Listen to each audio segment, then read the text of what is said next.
कैसे हो सर?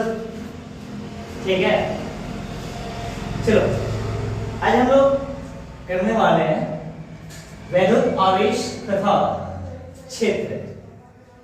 देखो मैं इस चैप्टर को स्टार्ट करने से पहले ही फिजिक्स के ये चैप्टर है जो कि आपको पता होना चाहिए इतना बात, ठीक है। ये चैप्टर स्टार्ट करने से पहले हमने कुछ लिख रखा है बोर्ड पे जो कि आपको भी दिख रहा होगा। इंतजार करने वालों को सिर्फ उतना ही मिलता है जितना कोशिश करने वाले छोड़ जाते हैं। जी बिल्कुल सही है, फिर से दोहराते हैं इसको। इंतजार करने वालों को, हाँ जी, इंतजार करने वालों को सिर्फ उतना ही मिलता है जितना कोशिश करने वाले छोड़ जाते हैं। सिर्फ ये लिखकर मैं कहने का चाह रहा हूं, ये जो बच्चे पढ़ने वाले होंगे, ये जो बच्चे पढ़ के एग्जाम में गए हैं, ठीक है, वो बच्चे जितना छोड़ेंगे आप उतना ही ले पाओगे, ठीक है।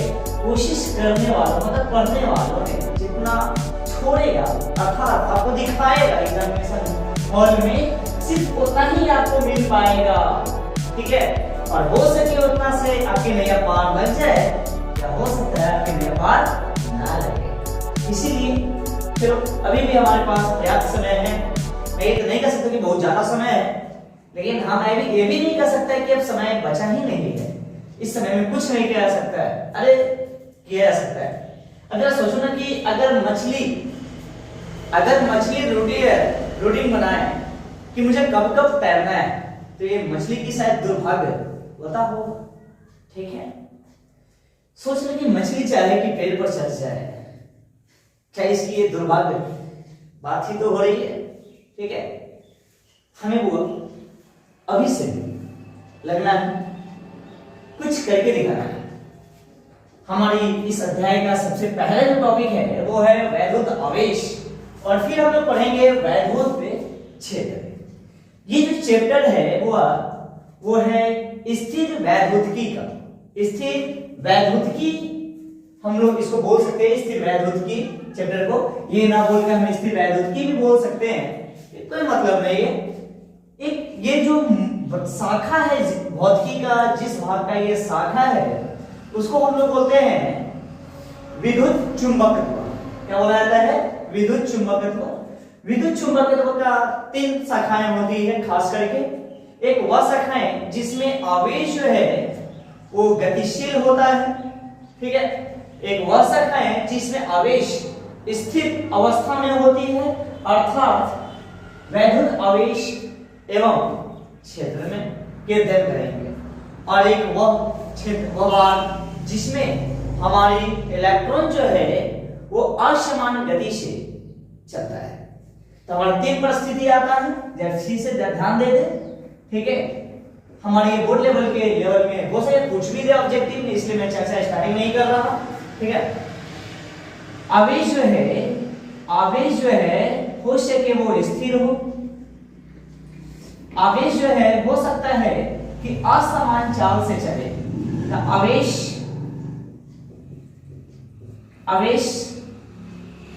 समान गति से चले, ठीक है, समान गतिशील हो। और हो सकता है कि आवेश जो है मेरा वो असमान गतिशील है।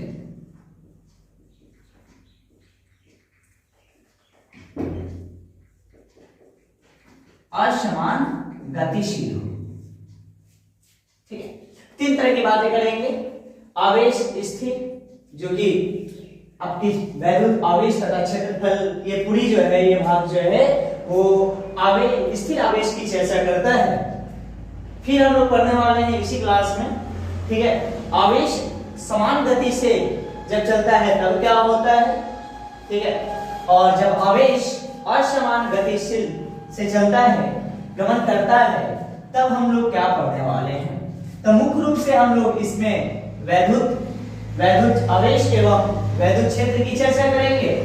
इसमें हम मुख्य रूप से चुंबकीय क्षेत्र की बात करेंगे, और इसमें हम लोग वैद्युत और चुंबकीय दोनों क्षेत्र की बात करेंगे।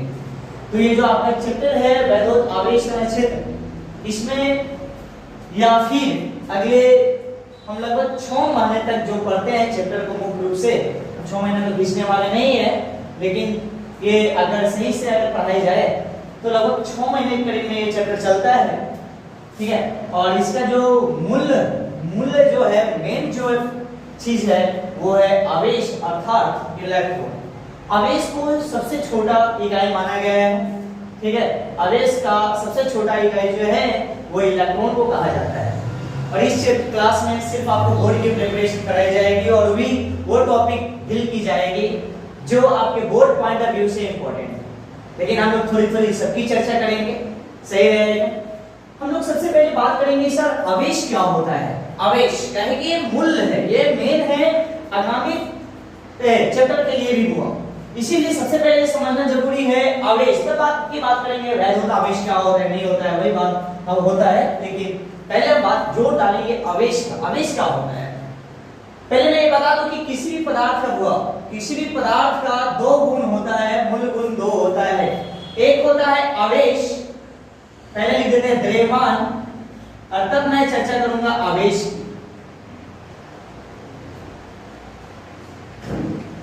किसी भी पदार्थ का 2 गुण होता है, वो मूलभूत गुण, ठीक है। मेन गुण जो होता है वो 2 होता है, एक होता है द्रव्यमान और दूसरा होता है आवेश। ये जो द्रव्यमान है इसकी चर्चा हमने क्लास 11th में किया है, और अब जो हम लोग चैप्टर 12th में पढ़ने वाले हैं वो आवेश है, ठीक है। तो सबसे पहले समझा जाए आवेश किसे कहते हैं। हम लोग बोले किसी पदार्थ का वह मूलभूत गुण, किसी पदार्थ का वह मूलभूत गुण जिसकी वजह से पदार्थ है वो चुंबकीय क्षेत्र या विद्युतीय क्षेत्र अनुभव करता है या महसूस करता है, उसे हम लोग क्या बोलते हैं, वो वैद्युत आवेश कहते हैं। सरल भाषा में मैं बोल रहा, किसी पदार्थ का वह मौलिक गुण जिसके कारण उसमें उस पदार्थ में विद्युतीय क्षेत्र उत्पन्न हो, उसे हम लोग क्या बोलते हैं, वह विद्युतीय क्षेत्र उत्पन्न हो या चुंबकीय क्षेत्र उत्पन्न हो, उसे हम लोग आवेश कहते हैं, ठीक है। मैं लिख दूं पदार्थ का वैसा गुण, पदार्थ का वैसा गुण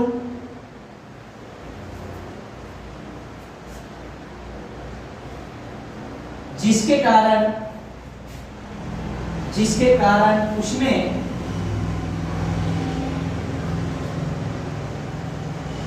वैद्युतीय क्षेत्र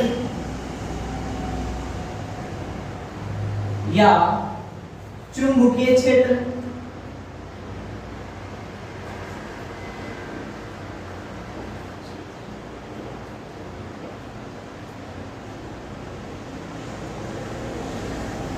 उत्पन्न हो, उसे वैद्युत आवेश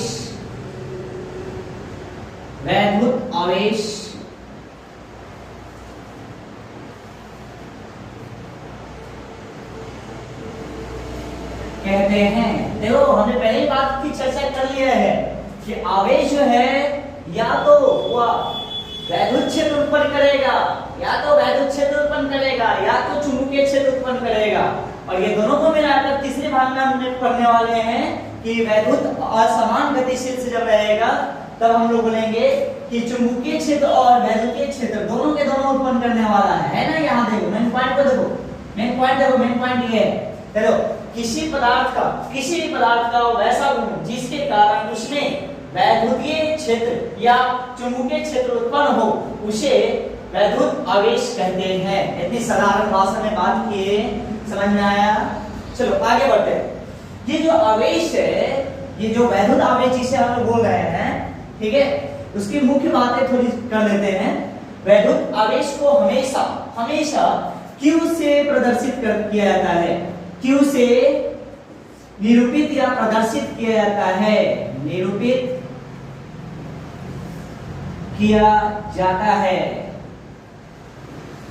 ठीक है, याद रखोगे किससे, Q से प्रदर्शित किया जाता है। चलो तीसरी बात हम लोग करेंगे तो क्या बताएंगे, सोचो कि सर ये जो Q है जिसको हम लोग वैद्युत आवेश कह रहे हैं, वो सदिश राशि है या अदिश राशि है। देखो मैं सदिश और अदिश से चर्चा करने से पहले थोड़ी बात कर दूं कि सदिश राशि क्या होता है और फिर बात करेंगे अदिश राशि क्या होता है। देखो स कहने का मतलब होता है स कहने का मतलब हाँ, अदिश कहने का मतलब है दिशा, मतलब वैसा राशि जिसमें परिमाण के साथ साथ दिशा भी हो, उसे हम लोग कहते हैं सदिश राशि। जैसे मैंने बोला 5 केजी, सॉरी 5 केजी में तो नहीं होगा, लेकिन मैं बात करूं 5 न्यूटन टुवर्ड्स नॉर्थ, ठीक है। 5 न्यूटन बल लग रहा है किस दिशा की ओर, नॉर्थ की ओर। तो इसमें वो ये जो है ये परिमाण है, क्या है, परिमाण इसको कहा जाता है। और ये जो है ये नॉर्थ, ये क्या बता रहा है, ये दिशा को बताया जा रहा है, ठीक है, दिशा को बता रहा है कि हमारा जो बल है वो 5 न्यूटन का लग रहा है नॉर्थ की दिशा में। तो इस तरह की बल, ये जो बल है वो सदिश राशि है, कहलाएगा। अदिश राशि का अर्थ क्या होता है सर? अ कहने का मतलब है ना, और दिश कहने का मतलब है दिशा, मतलब वैसा भौतिक राशि जिसकी व्याख्या के लिए दिशा की आवश्यकता नहीं पड़ती है, उसे हम लोग बोलते हैं अदिश राशि, ठीक है, जिसमें दिशा ना हो, मतलब सिर्फ और सिर्फ परिमाण। जैसे किसी ने बोला 5 केजी, 5 के क्या है, अब दुकान में जाके ये बोल दो या 5 केजी आलू दीजिएगा दक्षिण की तरफ, ऐसा नहीं बोलते, सीधे बोलते हैं 5 केजी। तो आपको द्रव्यमान को दर्शाने के लिए, व्यक्त करने के लिए क्या इसकी जरूरत पड़ी दिशा की? नहीं। तो कुछ राशि ऐसे होते हैं जो सदिश होते हैं, अर्थात परिमाण के साथ साथ दिशा की भी आवश्यकता पड़ती है। अदिश राशि वैसा राशि होता है जो परिमाण के सिर्फ परिमाण की जरूरत होती है, दिशा की जरूरत नहीं होती है, उसे अदिश राशि कहते हैं। अच्छा सोच के देखो आप, या सोच के देख, आवेश की बात कर रहे हैं ना, एक आवेश मेरा यहाँ पे Q है, ठीक है, और दूसरा आवेश यहाँ पे Q है। जब सोच के देख कि ये प्लस में मानते प्लस है और ये माइनस है, ठीक है, इस पे प्लस आवेश है और इस पे माइनस आवेश है, दो वस्तु है। और जब सोच के देख कि इस पे जो बल लगने वाला है क्या सिर्फ इसी दिशा में लगेगा, क्या इसी दिशा में सिर्फ लगने वाला है बस? क्या मैं इस Q को उठाकर यहाँ रख दूं, तो क्या आगे दोनों के बीच में बल नहीं लगेगा? क्या ये इसको उठाकर मैं यहाँ रख दूं, क्या ये दोनों के बीच में बल नहीं लगेगा? क्या सोच के देखूंगा, क्या ये मैं उठा के यहाँ पे रख दूं, क्या इसके पीछे बल नहीं लगेगा? और ये लगेगा ना, क्या सोच के देख, ठीक है। और ऐसा नहीं, माइनस को घुमा है। तो सदिश ये जो है वो क्या है, अदिश राशि है। कैसा राशि है वो? अदिश राशि है। वैद्युत आवेश जो होता है वो अदिश राशि होता है, अदिश राशि कहे होते हैं। ये जो राशि है अदिश राशि है। ऐसा राशि अगर कोई पूछे तो क्या बोलोगे? अदिश राशि, ठीक है। चलो इसमें कोई कंफ्यूजन है? मैं फिर से रिपीट कर रहा हूं फटाफट जल्दी। वैद्युत आवेश क्या होता है? चलो यहाँ पे पहले आवेश करते हैं। स्थिर वैद्युत की जो मेरा चैप्टर है, अर्थात वैद्युत आवेश एवं क्षेत्र, ये जो है वो 3 चैप्टर जो है वो एक शाखा है किसी न किसी अध्याय का, भौतिकी का। तो उसमें 3 बातें हम लोग करने वाले होते हैं। आवेश स्थिर होता है, जब आवेश स्थिर होता है तो हम लोग पढ़ते हैं विद्युत आवेश तथा क्षेत्र, ठीक है। दूसरी बात करें, और इसकी वजह से हुआ स्थिर, जब आवेश स्थिर होता है तो कौन से क्षेत्र उत्पन्न होते हैं बताओ? विद्युतीय क्षेत्र उत्पन्न होते हैं। सर दूसरी बात है आवेश जो है समान गति से जब हुआ चले, जब आवेश का गति एक समान हो, ठीक है, तो हम बात करते हैं कौन सी क्षेत्र उत्पन्न होती है? विद्युतीय क्षेत्र उत्पन्न होती है। जब हम बात करें कि आवेश जो है वो पार हो जाए, मतलब आवेश में त्वरण आ जाए, मतलब वो असमान गतिशील से वो चल रहा है, वो असमान गति से जब चलेगा तब हम बोलेंगे कि इलेक्ट्रॉन जो आवेश है वो त्वरित हो चुका है। और जब आवेश त्वरित हो जाता है तो हम लोग को दोनों के दोनों जो है क्षेत्र उत्पन्न होना शुरू होते हैं। याद रखिए आवेश जो होते हैं उसको Q से सूचित किया जाता है, ठीक है। आवेश जो है एक प्रकार का अदिश राशि है, और अदिश सदिश हमने बता दिया है। सदिश मतलब दिशा होता है और परिमाण भी होते हैं, और अदिश में सिर्फ और सिर्फ परिमाण होते हैं, दिशा की बात नहीं करते हैं। अब हम लोग बात करते हैं कि आवेश का मात्रक क्या होता है, तो इसको हम लोग इरेज करेंगे और आवेश के मात्रक की बात करेंगे। आप चाहो तो स्क्रीनशॉट ले सकते हो, वैसे मैं क्लास खत्म होने के बाद मैं नोट्स आपको दे दूंगा।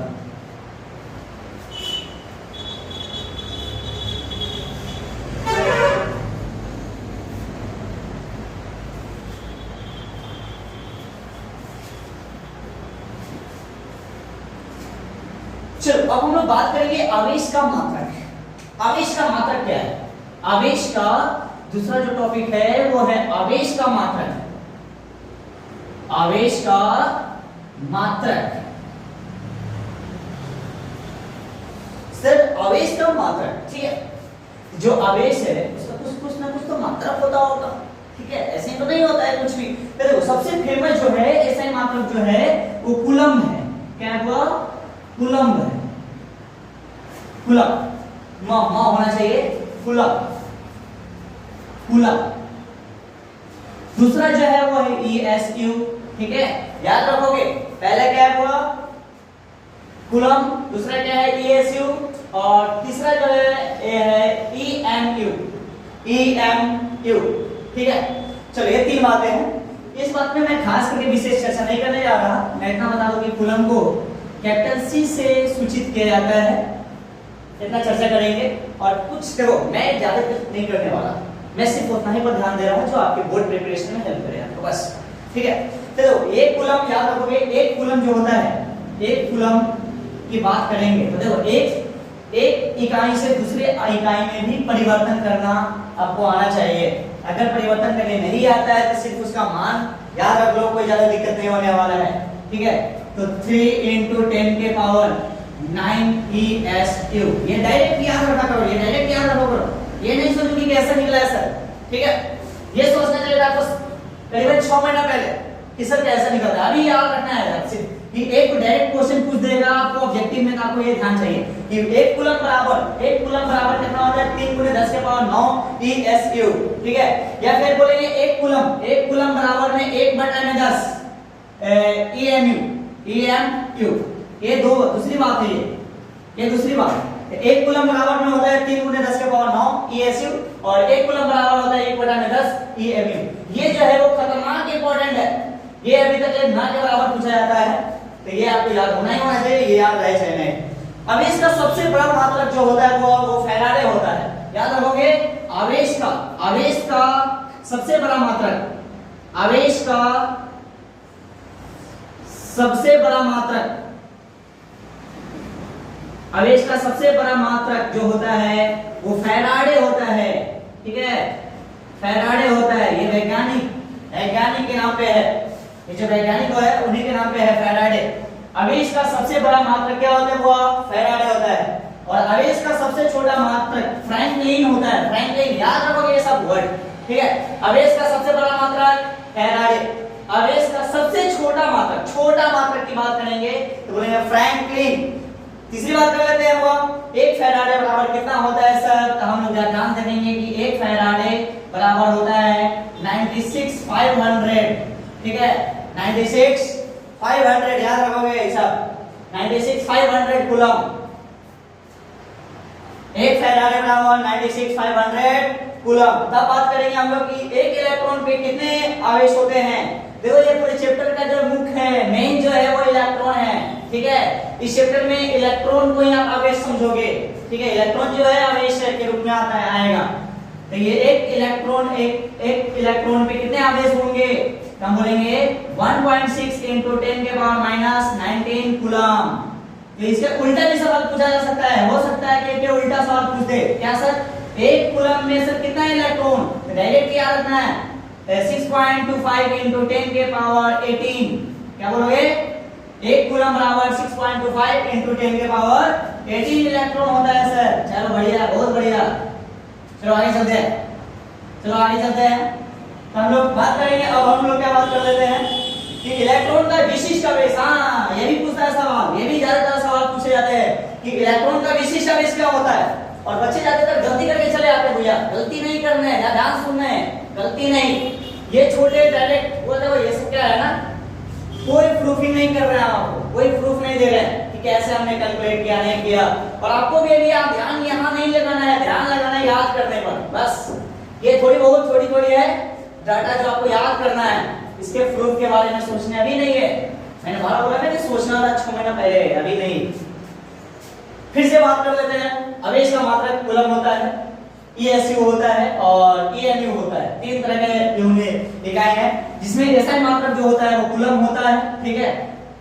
एक कूलम बराबर में कितना होता है 3 गुणे 10 के घात 9 ESU। एक कूलम बराबर 1/10 EMU 1 फैराडे। हां जान लो फैराडे में बोला है ना फैराडे, ठीक है, जो सबसे बड़ा मात्रक होता है, सबसे बड़ा मात्रक होता है फैराडे। तो 1 फैराडे इज इक्वल टू 96500। ये देखो ये एग्जैक्ट मान नहीं है भैया, ये एग्जैक्ट मान नहीं है, लगभग में बात किया जाता है, ठीक है, ये लगभग में याद रखोगे। एग्जैक्ट मान निकालना होता मोल से निकालेंगे, अभी हम बात नहीं करेंगे वो सब चीज का।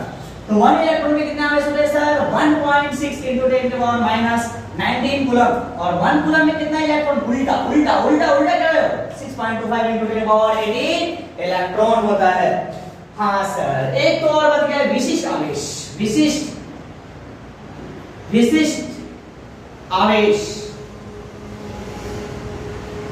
ये ससुरा लगता है कि जान ले रहा है, इतनी सारी वैल्यू को याद करते करते जान ले लेगा, ठीक है, घबराने नहीं है, मैंने आपको खुद सरल करके दिया है।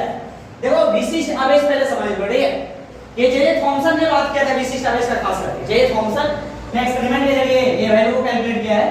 ये जो वैल्यू है ये कैलकुलेटेड वैल्यू नहीं होगा, कितना होगा पहले हम बता देते हैं। विशिष्ट आवेश कितना होता है 1.76 × 10 के पावर 11 कूलम प्रति केजी, ये होता है मेरा विशिष्ट आवेश सर। विशिष्ट आवेश 1.76 × 10 के पावर 11 कूलम प्रति केजी।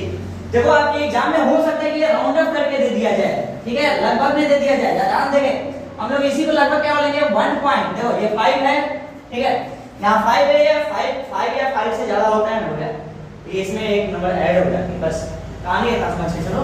ये हो गया 1.8 × 10 के पावर कितना 11 कूलम पर केजी। आपके एग्जाम में हो सकता है कि ये वैल्यू दे दे, ये एग्जाम में हो सकता है कि ये वैल्यू दे, ठीक है, कई बार तो ये वैल्यू दे के पूछा है आपको, इसीलिए ध्यान में रखना है। तो इलेक्ट्रॉन के आवेश, देखो आवेश, ठीक है, आवेश, इस पे कैसा सवाल पूछा जाएगा। हो सकता है कि एक पिंड दे दे और बोले कि एक पिंड पे न्यूनतम कितना आवेश होना चाहिए, तो कम से कम तो आवेश कितना होना चाहिए। और विशिष्ट आवेश करने का मतलब है, देखो पहले क्या ऊपर कूलम है, कूलम मतलब है आवेश, विशिष्ट आवेश क्या होता है आवेश Q, और बटा में क्या है केजी, मतलब उसका द्रव्यमान, ठीक है। इसी अनुपात को हम लोग बोलते हैं विशिष्ट आवेश। विशिष्ट आवेश क्या होता है, तो आवेश, ठीक है, और द्रव्यमान के अनुपात को हम लोग क्या बोलते हैं विशिष्ट आवेश कहते हैं। सर चलो यहाँ पे द्रव्यमान की बात कर ले, तो इलेक्ट्रॉन की आवेश की बात कर लिए, अब इलेक्ट्रॉन की द्रव्यमान की बात कर ले साथ में। तो इलेक्ट्रॉन की जो द्रव्यमान होती है, द्रव्यमान जो होती है वो कितना होता है, तो बोले 9.1 × 10 के पावर -31 केजी, ठीक है। चलो फटाफट इसके स्क्रीनशॉट लेने हैं, स्क्रीनशॉट लेके चले, जल्दी जल्दी ले स्क्रीनशॉट लो, लिखने वाले बच्चे लिखा लो।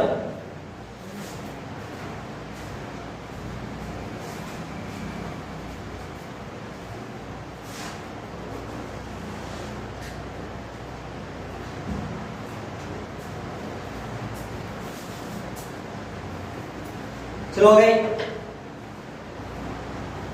ये सब याद करते चलो। और देखो एक बात मैं बता दूं, मैं इसे पूरा खत्म करके ही निकलने वाला है यहाँ से, ठीक है, चाहे कितना भी टाइम क्यों ना हो जाए, ये कोई मायने नहीं रखता, ठीक है। देखिए हाँ, आप खत्म करके निकल रहे हो या बीच में ही भाग रहे हो, ये आप पे डिपेंड कर रहा है। अरे कब तक भागोगे, कब तक भागोगे, अभी तक तो भाग ही रहे थे।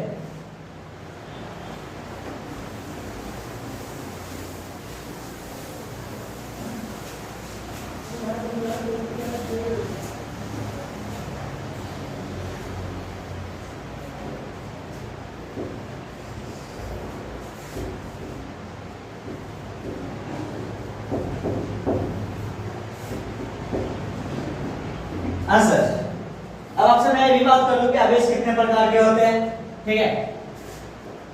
आवेश के प्रकार, आवेश कितने प्रकार के होते हैं सर, आवेश 2 प्रकार के होते हैं, याद रखोगे। एक धन आवेश, एक होता है धन आवेश,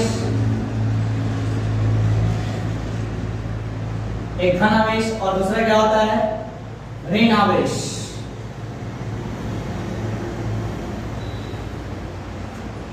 धन आवेश और ऋण आवेश। धन आवेश पॉजिटिव चार्ज, ऋण आवेश, नेगेटिव चार्ज, ठीक है। एक होता है धन आवेश, एक होता है ऋण आवेश।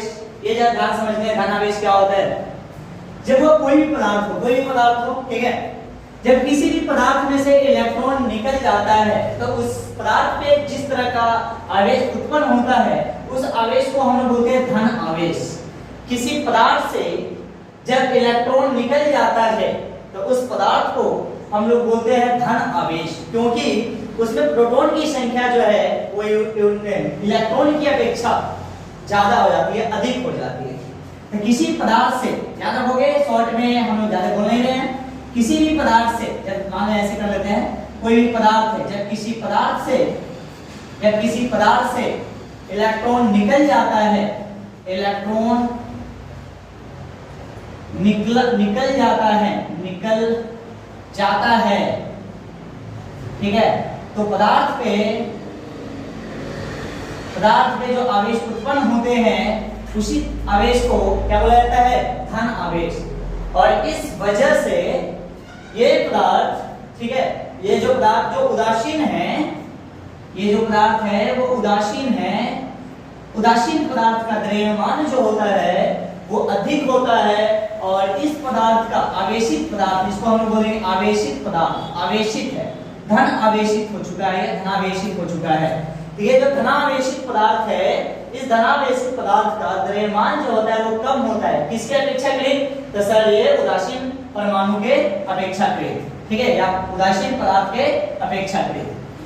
अब जब बात समझते हैं ऋण आवेश। ऋण आवेश क्या होता है सर, जब किसी पदार्थ में, ठीक है, जब किसी पदार्थ में बाहर से इलेक्ट्रॉन अंदर आ जाते हैं तो उसकी वजह से जो आवेश उत्पन्न होता है उस आवेश को बोला जाता है ऋण आवेश। जब किसी पदार्थ में किसी भी वजह से, किसी भी कारणवश इलेक्ट्रॉन आ जाते हैं, इलेक्ट्रॉन अंदर आते हैं, याद रखना, जब किसी पदार्थ में इलेक्ट्रॉन अंदर आते हैं, यहाँ एक नहीं बोलना गलत होगा, मेरे लिए एन लिखते हैं, एन है, एक इलेक्ट्रॉन, दो इलेक्ट्रॉन, तीन इलेक्ट्रॉन, इसकी चर्चा कर रहे हैं। जब किसी पदार्थ में इलेक्ट्रॉन जब बाहर से अंदर आ जाता है तो इस तरह की पदार्थ पे कौन सा आवेश उत्पन्न होता है, तो ऋण आवेश उत्पन्न होता है। क्यों सा ऋण आवेश उत्पन्न होता है, क्योंकि वो देखो पदार्थ उदासीन कब होता है, पदार्थ जो है परमाणुओं से बना है, और परमाणु जो होता है ये उदासीन होता है। ये जे थॉमसन साहब ने पहले ही बोल दिया था, ठीक है। तो पदार्थ जो होता है वो उदासीन होता है, क्यों, क्योंकि उसमें जितना धन आवेश होता है उतना ही ऋण आवेश होता है। और जब धन आवेश और ऋण आवेश समान मात्रा में होती है, ठीक है, तो पदार्थ जो होता है वो उदासीन कहलाती है। तो ये उदासीन पदार्थ है, जबकि ये क्या है, आवेशित पदार्थ है। तो जैसे कि हमने यहाँ समझा था ठीक उसी तरह से यहाँ समझेंगे, दोनों में अंदर क्या है, एक से निकला और एक में अंदर आया। तो इस पदार्थ का द्रव्यमान जो है वो बढ़ जाएगा पहले से, क्यों, क्योंकि इसके अंदर देखो अब क्या है कि इस पदार्थ का द्रव्यमान कम हो जाएगा और इस पदार्थ का द्रव्यमान बढ़ जाएगा। क्यों, क्योंकि इसमें इलेक्ट्रॉन आ गया है, और इलेक्ट्रॉन जो होते हैं वो द्रव्यमान से संबंधित होते हैं। क्योंकि अगर एक इलेक्ट्रॉन अगर बाहर निकल जाता है तो समझो 9.1 गुने 10 के घात -31 केजी द्रव्यमान जो है उस पदार्थ से निकल पड़ा है। अगर किसी पदार्थ में इलेक्ट्रॉन आ जाता है, इसका अर्थ ये हुआ कि देखो याद रखना, किसी भी पदार्थ में इलेक्ट्रॉन अंदर आ रहा है तो 1.6 × 10 के पावर -19 कूलम इलेक्ट्रॉन जो है वो कूलम चार्ज जो है, आवेश जो है बढ़ जा रहा है। लेकिन जब बाहर जा रहा है तो उतना आवेश घट जा रहा है। द्रव्यमान जो होता है एक इलेक्ट्रॉन का 9.1 गुने 10 के पावर -31 किलो केजी, वो द्रव्यमान इलेक्ट्रॉन के बाहर जाने से चला जाएगा और अंदर आने से आ जाएगा। तो हम लोग ये चर्चा कर लिए हैं। इसमें एक खास करके उदाहरण ध्यान समझेंगे, कांच की छड़ और रेशम के कपड़े। कांच की छड़, देखो याद रखना ये बात को, ये बात याद रखना, ताकि ये ऑब्जेक्टिव में पूछ सकता है। कांच की छड़ और रेशम के कपड़े, रेशम की कपड़े, देखिए अगर कांच की छड़ रेशम के कपड़े पर अगर रगड़ा जाता है तो कांच जो है वो धन आवेशित हो जाता है। याद रखना, कांच जो है वो धन आवेशित हो जाता है, धन आवेशित हो जाता है। धन आवेशित हो जाता है। कांच की छड़ को लो और रेशम के कपड़े पर रगड़ दो, ठीक है। कांच की छड़ को लेना है और रेशम के कपड़े पर रगड़ना है। जब कांच की छड़ को रेशम के कपड़े पर रगड़ोगे तो कांच के पास क्या ऐसा आवेश उत्पन्न होगा, ऐसा आवेश मिलेगा, धन आवेश मिलेगा। क्यों? क्योंकि कांच की छड़ में से इलेक्ट्रॉन जो है वो किस में चला जाएगा, रेशम के कपड़े में चला जाएगा, याद रखना, ठीक है। और ये किसका उदाहरण है, ये इसका उदाहरण है धन आवेशित होने का। चलो दूसरा तो आपके बुक में जो दिया हुआ है एवोनाइट की छड़, एवोनाइट की छड़ लो, एवोनाइट की छड़ लेना है, एवोनाइट की छड़ लेना है और इसको किसके साथ रगड़ना है, फर के साथ, फर के साथ रगड़ो। एवोनाइट की छड़ को अगर फर के साथ रगड़ते हैं तो एवोनाइट रॉड जो है, एवोनाइट की छड़ जो है वो ऋण आवेशित हो जाता है। एवोनाइट की छड़ जो है वो कैसा हो जाता है, ऋण आवेशित हो जाता है, ऋण आवेशित, ऋण आवेशित हो जाता है, ठीक है। एवोनाइट पे क्या ध्यान सुनना मेरे हुआ, जब फर से एवोनाइट की रॉड को रगड़ोगे ना तो एवोनाइट की फर से इलेक्ट्रॉन निकलकर कहां चला जाएगा, एवोनाइट की छड़ में चला जाएगा और इससे छड़ जो है वो क्या हो जाएगा, वो ऋण आवेशित हो जाएगा, उस पे ऋण आवेश क्या होगा, बढ़ जाएगा, ठीक है। इतना ध्यान में रखते हमें चलना है। उदाहरण हुआ याद रखते चलना है, उदाहरण याद रखते चलना है। शॉर्ट में हमने बात को किया है, फिर से दोहरा देता है, ध्यान से देखो। आवेश दो प्रकार के होते हैं, धन आवेश, ऋण आवेश। धन आवेश क्या होता है, जब किसी पदार्थ से इलेक्ट्रॉन निकलता है उसकी वजह से जो आवेश उत्पन्न हुआ उस आवेश को क्या बोला जाएगा, धन आवेश बोला जाएगा। ऋण आवेश सर किसी पदार्थ से, किसी पदार्थ में जब इलेक्ट्रॉन अंदर की तरफ आता है, पदार्थ में इलेक्ट्रॉन प्रवेश कर जाता है तो पदार्थ में जो आवेश उत्पन्न होता है वो कैसा आवेश होता है, ऋण आवेश होता है, ठीक है। और कांच की छड़ को रेशम के कपड़े के साथ रगड़ा जाए तो कांच की छड़ पे धन आवेश उत्पन्न हो जाता है, इसीलिए कांच को बोला जाता है धन आवेशित हो चुका है। एवोनाइट की छड़ को अगर फर से रगड़ा जाए तो हम बोलेंगे एवोनाइट की छड़ जो है वो ऋणावेशित हो चुका है क्योंकि इस पे ऋण आवेश उत्पन्न हो गया है। चलो इसको भी फटाफट कर लो।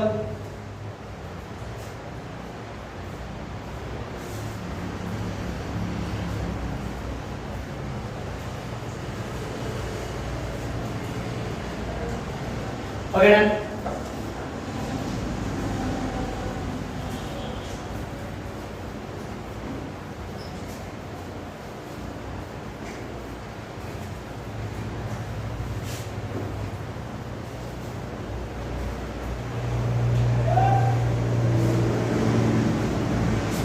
अगली बात हम लोग करते हैं, ठीक है।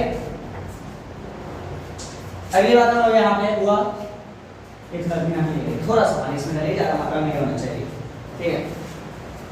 हम लोग बात करेंगे वैद्युत आवेश के गुण, वैद्युत आवेश के गुण की चर्चा कर लेते हैं हम लोग। वैद्युत आवेश, तो जब भी वैद्युत आवेश की चर्चा किया जाए आपको इतना समझना है कि इलेक्ट्रॉन की चर्चा किया जा रहा है, ठीक है। वैद्युत आवेश जो है कौन है, इलेक्ट्रॉन की चर्चा किया जा रहा है। वैद्युत आवेश के गुण, कुछ गुण होते हैं भैया इस आवेश की, ठीक है, वही आपसे चर्चा कर रहा है। तो इसमें पहला जो चर्चा करने वाली बात है वो बोला जाता है कि आवेश जो है दो तरह का बल उत्पन्न करता है। आवेश जो है वो दो तरह का बल उत्पन्न करेगा, ठीक है। तो ध्यान से रखना, आवेश जो है दो तरह का बल उत्पन्न करेगा। कौन कौन से बल सर, पहले आकर्षण बल और दूसरा क्या होता है, प्रतिकर्षण बल। तो आकर्षण बल कब उत्पन्न करेगा, तो दो तरह के बल पहले बात कर लेते हैं, आकर्षण और प्रतिकर्षण। आकर्षण बल उत्पन्न कर सकता है या तो प्रतिकर्षण बल उत्पन्न कर सकता है, ठीक है। सर कब आकर्षण बल उत्पन्न करेगा, कब प्रतिकर्षण बल उत्पन्न करेगा, देखो ध्यान सुनो। अगर आवेश एक समान है, अगर आवेश क्या है, एक समान है, इसको छोटी से जोक के तौर पे हमने सुना है, तो ध्यान देना, ठीक है।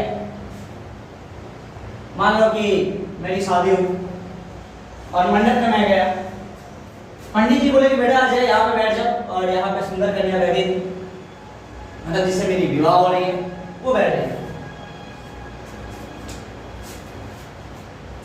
यहाँ पे मेरी धर्मपत्नी होने वाली धर्मपत्नी यहाँ बैठी है, और यहाँ पे मैं बैठा हूँ। अगर ये इन्होंने कहा, पंडित जी ने कहा कि अजय बेटा यहाँ पे बैठो, मैं पंडित जी से क्या बोलेंगे, क्या पंडित जी क्या बात आप कर रहे हैं, ठीक है, और मैं झट सीना कहाँ चल जाऊंगा, यहाँ पे चल जाऊंगा।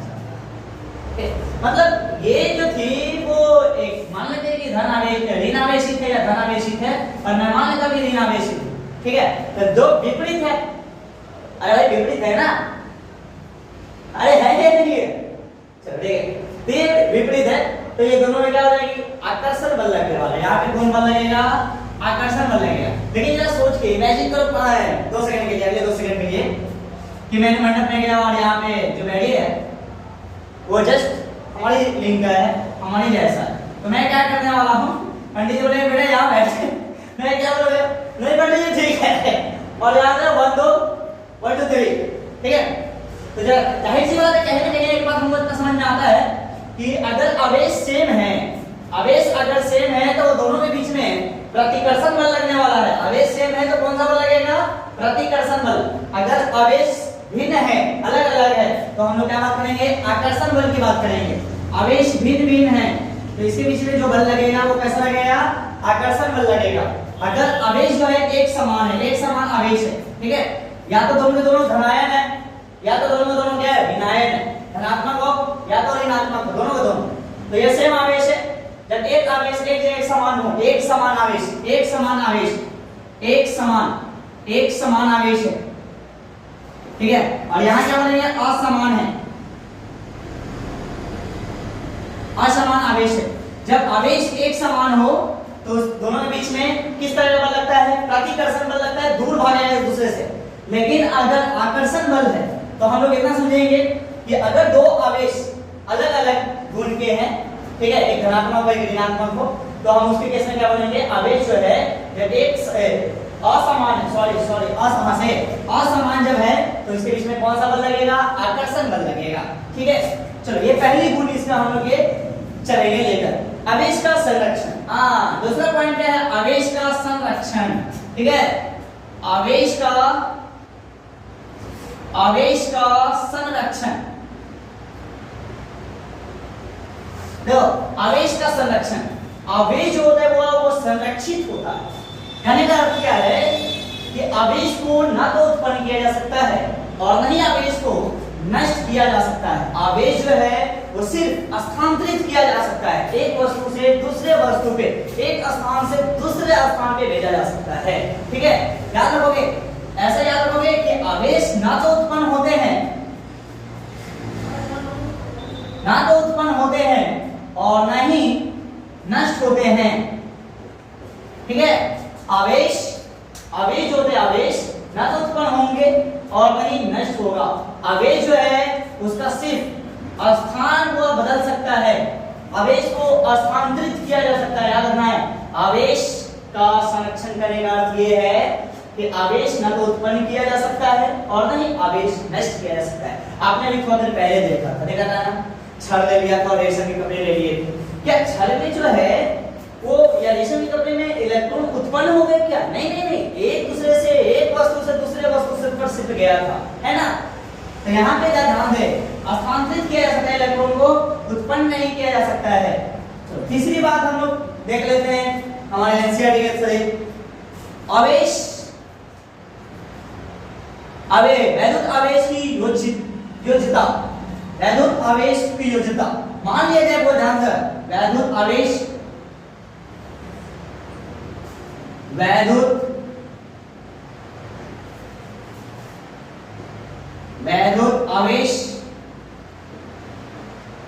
की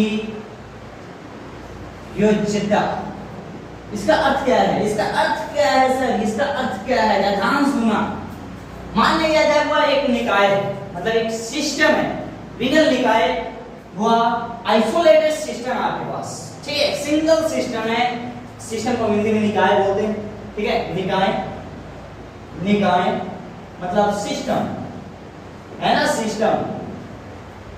सिस्टम में रहा करो, बोलते हैं ना सिस्टम, सिस्टम। तो ये जो परिभाषित किया गया वो एक सिस्टम की बात किया है। बोला जाता है कि किसी भी सिस्टम में जो आवेश है, उस सिस्टम में जो वस्तु है, जैसे हम एक एग्जांपल से इसको समझाने की कोशिश करते हैं। मान लिया जाए कि ये एक विगल निकाय है, एक निकाय है, एक सिंगल आइसोलेटेड सिस्टम है। तो इस सिस्टम में मान लेते हैं कि यहाँ पे A है, यहाँ पे B है और यहाँ पे C है। मेरे पास 3 ऑब्जेक्ट है, 3 वस्तु है सिस्टम में, ठीक है। तो इस वस्तु में हमारा मान लेते हैं कि इस पे जो चार्ज है वो Q1 है और यहाँ पे चार्ज जो है वो Q2 है, यहाँ पे चार्ज जो है वो Q3 है, ठीक है। तो हम बात करेंगे कि पूरे निकाय में जो आवेश है वो कितना है। तो हम लोग बोलेंगे कि वैद्युत आवेश जो है उसको जोड़ा जा सकता है। साधारण बीजगणित के नियम से आवेश को क्या किया जाता है, जोड़ा जा सकता है। जैसे मान लेते हैं कि ये 1 कूलम है, यहाँ पे -2 कूलम है, यहाँ पे 4 कूलम है, ऐसे मान लेते हैं 4 कूलम है यहाँ पे, ठीक है। तो साधारण बीजगणितीय नियम का पालन करता है कौन, वैद्युत आवेश। मतलब वैद्युत आवेश को समान रूप से जो अभी तक हमने पढ़ा है, ये सदिश के नियम को नहीं पालन करता। सदिश के नियम क्या होते हैं, नहीं होते, सर इसकी टेंशन अभी नहीं लेना है, ठीक है।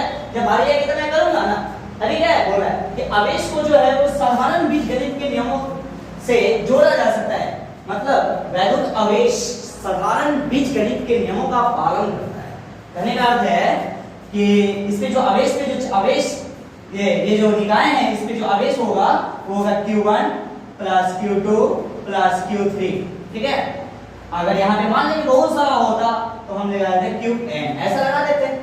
तो इस बात की पालन करता है, ठीक है। जैसे मैं इसकी खास करके बात करूँ तो बोलेंगे Q इज इक्वल टू हो गया Q1 plus Q2 plus Q3। यहाँ पे Q1 कितना है, 1 कूलम है, प्लस में ये पे कितना है, यहाँ पे ये 2 पे -2 कूलम है, यहाँ पे कितना है सर 4 कूलम है। तो इसको हम साधारण रूप से जोड़ दे तो 4 1 5, 5 में से 2 गया, बताओ 3 कूलम। मतलब इसमें कितना कूलम आवेश है, ये पूरा क्या आवेश कितना है, 3 कूलम आवेश है मेरा इस निकाय पे। इसको साधारण रूप से जोड़ा जा सकता है, इसी को बोला जाता है वैद्युत आवेश की योज्यता, ठीक है। चलो अगली बात करेंगे कूलम का नियम, वेरी वेरी इंपॉर्टेंट। हां सर ले लो स्क्रीन सब ले लो।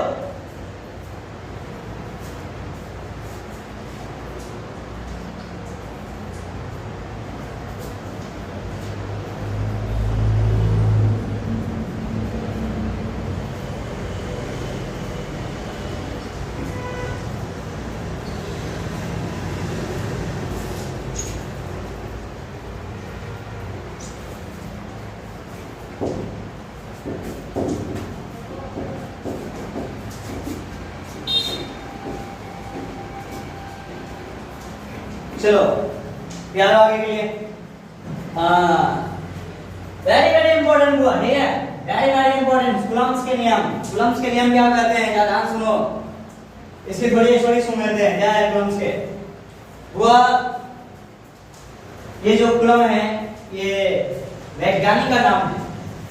इन्होंने पहले शॉर्ट में सुनते, शॉर्ट में इन्होंने पहले क्या किया, आर्मी को ज्वाइन कर रखा था, और पता नहीं कैसे ना कैसे इनके बुखार लग गया, ठीक है। और उन्होंने ठाना कि मैं कुछ अध्ययन के पढ़ाई के क्षेत्र में मैं कुछ अपना योगदान दूं। और इसने एक एक्सपेरिमेंट किया, और इस एक्सपेरिमेंट के जरिए ही हम लोग कुछ बात कर पाते हैं आगे इसके लिए। और उनमें उसी को हम लोग बात करेंगे, तो उसी का नाम हम लोग विद्वान के नाम पे हमारा दिया गया कूलम्स नियम, कूलम के नियम। तो ध्यान दो, ये बहुत सारे एक्सपेरिमेंट बार किए हैं, ठीक है। और बार एक्सपेरिमेंट करने के बाद एक नतीजे पे पहुंचे इन्होंने, और वो नतीजे को हमारे सामने पेश किया इन्होंने कि इनके लिए सख्त सख्त वह नमन है ऐसे विद्वान के लिए, जिनकी वजह से आज हम लोग चल रहे हैं, ठीक है, पूरी दुनिया चल रही है। कूलम के नियम क्या बोलता है, ध्यान सुनना है। ये दो वस्तु के लिए लागू होता है, और जो वस्तु जिसको हम बोल रहे हैं वो बिंदु आवेश होना चाहिए, याद रखना। वो बिंदु आवेश के लिए ये जो नियम है वो बिंदु आवेश के लिए मान्य है। बिंदु आवेश के लिए मान्य है, बिंदु आवेश के लिए मान्य है।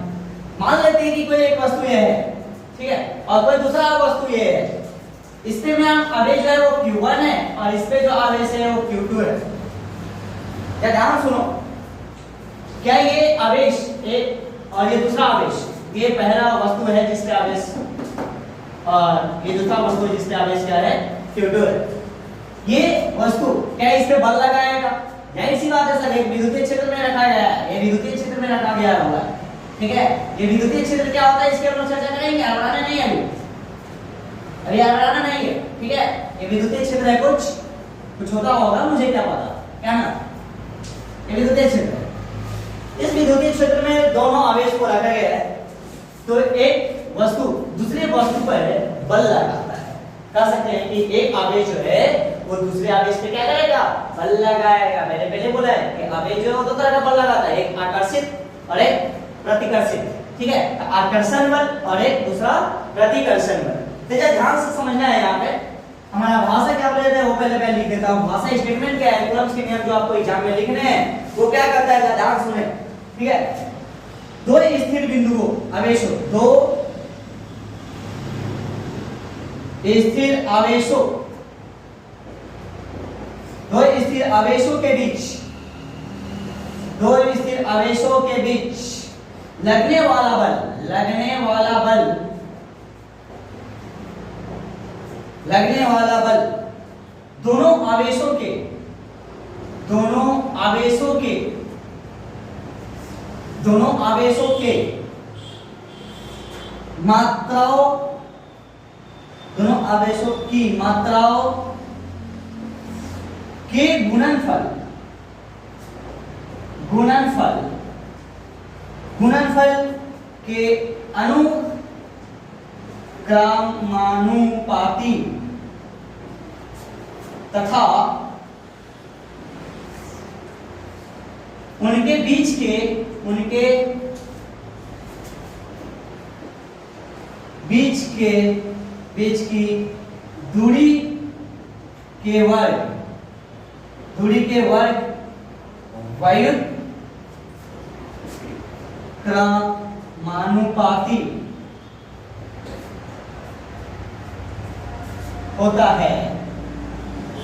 अगर आपके एग्जाम में पूछे तो यही स्टेटमेंट देना है। कूलम्स के नियम क्या कहते हैं, कूलम्स के नियम किसे कहते हैं, कूलम्स के नियम क्या है, तो बोला है दो स्थिर आवेश, ये जो आवेश है ये स्थिर आवेश कहलाता है, ये जो आवेश है वो क्या है, स्थिर आवेश है। मैंने पहले ही चर्चा किया है कि इसमें हुआ आवेश, कौन से आवेश की चर्चा की जाएगी इस चैप्टर में, हम बात करेंगे स्थिर आवेश की चर्चा की जाएगी।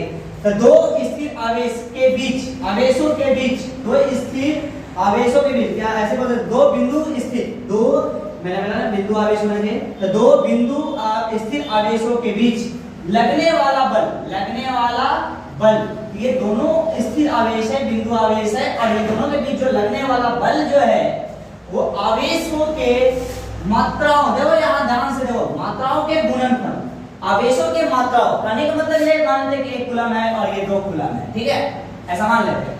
तो बोला जा रहा है क्या कि ये दोनों पे आवेश, ये दो आवेश है कि जिसपे 1 कूलम है और इस पे कितना कूलम है, 2 कूलम है, तो ये दोनों पे जो बल लगेगा वो इस मात्राओं के गुणनफल के समानुपाती होगा, ठीक है। ये दोनों मात्राओं के गुणनफल के क्या होगा, अनुक्रमानुपाती होगा। मतलब अगर ये दोनों मात्रा की गुणनफल अगर बढ़ेगा तो मेरा बल भी क्या होगा, वो बढ़ेगा, ये कहना चाह रहा है। जैसे भी देखो ये दोनों को गुना किया है तो कितना आ रहा है, 2 कूलम स्क्वायर आ रहा है। तो अगर हम इस बल को अगर मान लिया जाए, इस बल को अगर हम इस पे आवेश जो है वो 2 कूलम कर दे, तो अब बल जो होगा कितना होगा, 2 गुना 4 कूलम स्क्वायर। तो इसका बल जो है वो कम हो जाएगा और इसका बल जो है क्या हो जाएगा, बढ़ जाएगा। तो दोनों की मात्रा का गुणनफल जो है वो क्या हो रहा है, दोनों मात्राओं के गुणनफल जो है वो बढ़ रहा है, और दोनों मात्राओं के गुणनफल के बढ़ने की वजह से हमारा जो बल होगा वो भी क्या होगा, बढ़ जाएगा। देखो 18 कूलम स्क्वायर, तो हमारा बल क्या हो जाएगा इसका, और भी बढ़ जाएगा, ये कहना चाह रहा है। दूसरी बात क्या कह रहा है इसी में, उनके मतलब किसके, आवेशों के, उनके बीच की दूरी के वर्ग, बीच की दूरी के वर्ग, देखो यहाँ पे लाइन पढ़ो सही से, बीच की दूरी के वर्ग, ठीक है। मान लीजिए दोनों के बीच का दूरी कितना है, r है, ठीक है। तो जो बल है वो दोनों के दूरी के बीच की दूरी है उसके क्या होगा, व्युत्क्रमानुपाती होता है। कहने का अर्थ क्या है, ध्यान सुने, होगा पहले कह रहा है कि अगर आवेश का मात्राओं का गुणनफल बढ़ेगा तो बल भी क्या होगा, बढ़ेगा। लेकिन इसमें दूसरी बात क्या बोली गई है, बोल रहा है कि अगर इसकी दूरी बढ़ी, दोनों के बीच की दूरी बढ़ी तो बल घटी, अगर दूरी घटी तो बल बढ़ी। ठीक है, एक में था कि ये बढ़ेगा तो ये बल भी बढ़ेगा, और इसमें क्या दूरी बढ़ेगा तो बल घटेगा। ठीक है, तो इसको हम लोग बात करेंगे तो इस पहला वाला को हम आप बोलते हैं फोर्स डायरेक्टली प्रोपोर्शनल टू, बल जो होगा वो किसके होगा, Q1 Q2 के बराबर होगा, समानुपाती होगा। ठीक है, देखो क्या बोला ना, अनुक्रमानुपाती। ठीक है, और बल जो होगा वो दोनों के बीच की दूरी का क्या होता है, व्युत्क्रमानुपाती होता है। ये दोनों रिलेशन हुआ बहुत सारे एक्सपेरिमेंट करने के बाद निकल के आया है, लेकिन आप ध्यान है बोर्ड के पर्पस से ज्यादा नहीं कुछ करने वाले हैं। कूलम्ब के नियम क्या बोला, ये ध्यान में रखना है। कूलम्ब के नियम जो है वो बिंदु आवेश के लिए है, और ये दूरी ज्यादा नहीं होना चाहिए, ये दूरी ज्यादा नहीं होना चाहिए। अगर ये दूरी बहुत ज्यादा हो गया तो वो कूलम्ब का नियम ठीक है नहीं लागू होगा, याद रखना। पहली बात की जो आवेश है वो बिंदु आवेश होना चाहिए, और दूसरी नियम जो है वो ज्यादा आर जो है ज्यादा दूर पे नहीं होना चाहिए। ये कूलम्ब का जो नियम है ना, इस बात के लिए मान्य नहीं है, ये कूलम्ब के नियम का अवगुण है, ये दोष है हुआ। ठीक है, कि इस चीज के लिए भी नहीं लागू होता है। दो बात ध्यान रखेंगे। तो थ्योरेटिकली जल्दी जल्दी करो, उसके बाद हम लोग मैथमेटिकली इसको भी डील करेंगे, मैथमेटिकल भी डील करेंगे इसको कि कैसे बोले जाते हैं। इसको मिटा दिया जाए, ओके डन, ओके। चलो देखो मैथमेटिकली इसी भाषा को हम लोग कैसे समझेंगे, है कि इसको समझना बहुत जरूरी है। ठीक है, बहुत जरूरी, बहुत ज्यादा जरूरी है कि बहुत बार पूछ चुका है ये सवाल।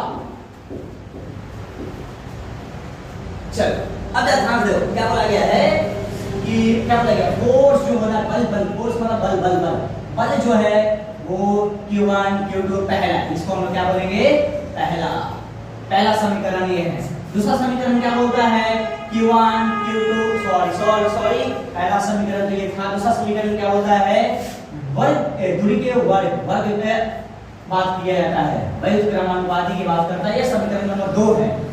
ध्यान सुनो, ये समीकरण नंबर 1 और 2 को इस्तेमाल करते हुए हम लोग क्या करेंगे, F जो है मतलब बल जो है वो Q1 Q2 बटा में क्या आएगा, R स्क्वायर आएगा। क्या आएगा, R स्क्वायर आएगा।